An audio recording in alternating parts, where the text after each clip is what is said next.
Good day, everyone. Today, we'll explore the Limos Teach Like a Champion 2.0, Technique 42, titled Habits of Discussion. I am Alex Crisanto Dalag, one of your instructors for this session. This technique focuses on fostering rich, meaningful conversations in the classroom that enhance student learning and engagement. I hope you are all ready to dive into some exciting learning. To start, let's discuss the overview of this lesson. Habits of discussion emphasizes creating an environment where students feel comfortable sharing their thoughts and engaging with their peers. Limo suggests that discussions should not be chaotic. Instead, they should be structured and purposeful.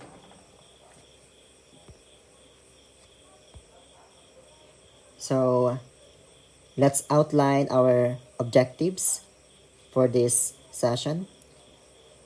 1. Understand the importance of discussion habits. 2. Identify key techniques for effective discussions. 3. Develop skills for facilitating discussions.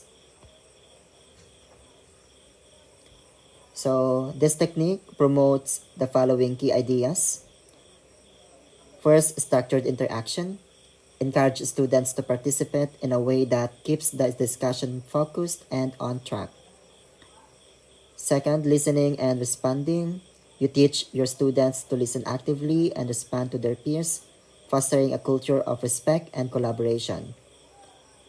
Lastly, building ideas together. You guide students in building upon each other's ideas to deepen understanding and explore complex topics.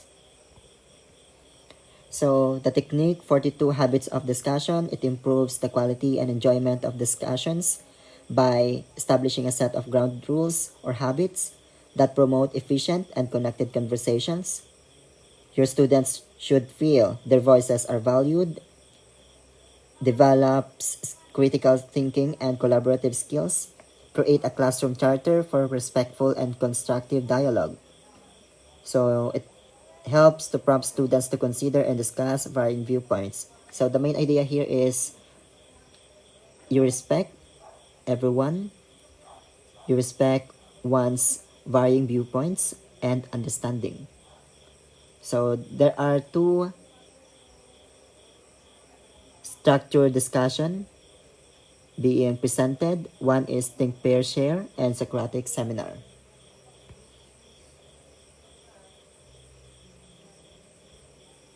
Moving into the lesson proper, let's break down the components of Technique 42. First, establish norms for discussion. You begin by setting clear expectations. Norms could include listening without interrupting, building on ideas, and being respectful in disagreements. For example, a simple rule could be respond to what you heard before sharing your own opinion. Second, use structured formats. Limo suggests using specific formats for discussions such as Think, Pair, Share or Socratic seminars. These structures give students a framework to express their thoughts without feeling overwhelmed. Third, facilitate active participation. Use techniques like cold calling or wait time to encourage quieter students to share. This not only diversifies voices in the discussion but also helps all students to think critically. Fourth, monitor and adjust. So as discussions unfold, you as a teacher should circulate, listen, and guide. It's essential to adjust the direction of the conversation if it veers off topic while allowing students to explore relevant tangents. Lastly, reflect on the discussion. So after your discussions, have students reflect on what they learned and how they contributed. This can be done through quick write-ups or group debriefs. Here are the 4 different parts. First, discussion fundamentals, voice tracking names. Voice, encourage open expression and ensure everyone speaks.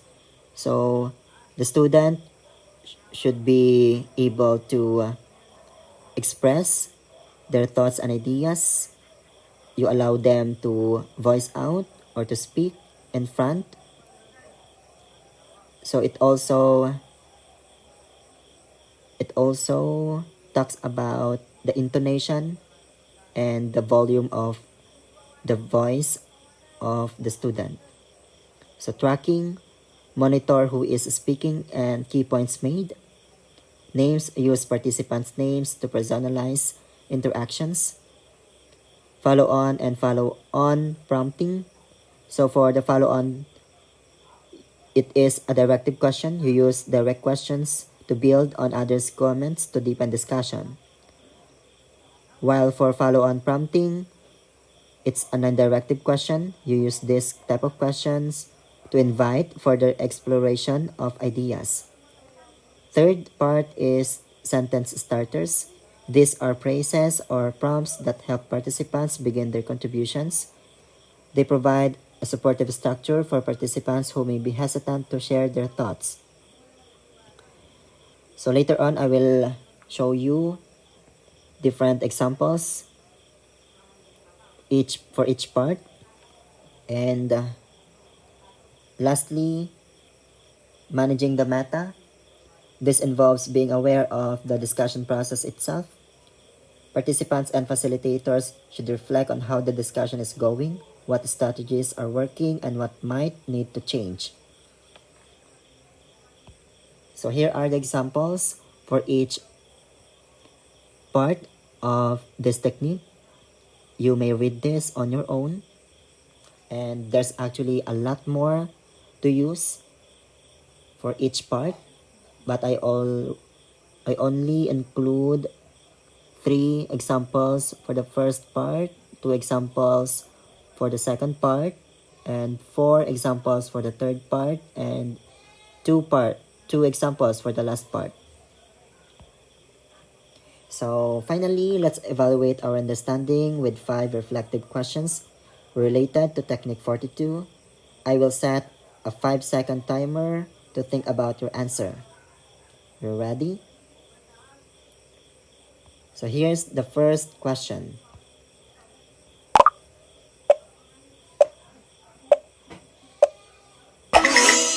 Alright, thank you.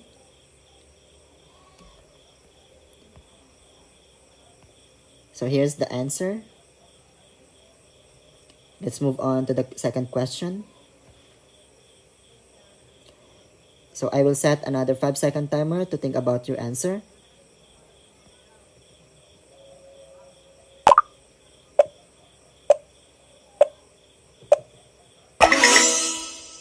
Alright, thank you so much.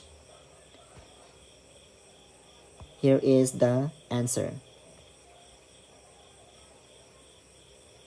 So for the third question,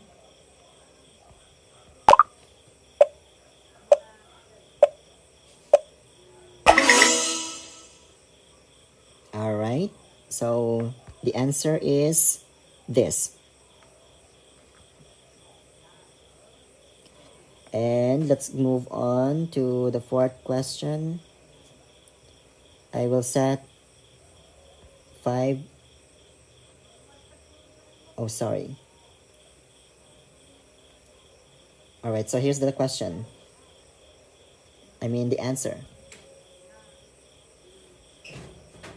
So last question is this.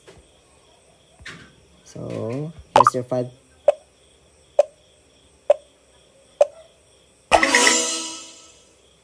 Alright. So here is this answer for this. Okay, so in conclusion, Douglas habits of discussion technique encourages a purposeful, structured approach to classroom conversations by fostering an environment of active participation and as respect. We can enhance student learning and engagement. Thank you for your attention. Are there any questions? Alright, so I hope you learned more about this technique, and thank you for your time and for joining me here. Goodbye. Goodbye, class.